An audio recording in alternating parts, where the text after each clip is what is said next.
कोरबा के करतला गांव में तालाब में डूबे से दो मासूम और एक बुजुर्ग महिला के मौत हो गई। बताया जावत है कि मृतक मन एके परिवार के रहीन। बिहनिया फोटो उठाए बर जंगल गए रहीन। जंगल ले आए के बाद करतला थाना के बगल तालाब में डूबे से मौत हो गई। मृतक के पिता और बेटा मन मुआवजा के मांग करिस।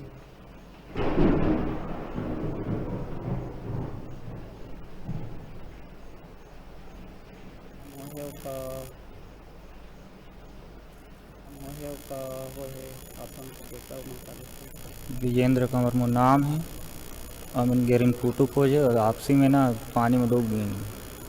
अपन का आज दिनांक 21/7/2022 को प्राथमिक सूचक बलाल थाना कर बताया कि उसकी पत्नी सूरजबाई और अपने नाती अखिल एवं नतनी जानवी के साथ घर से सुबह 9 बजे पुटू थाने जंगल की तरफ गए हैं।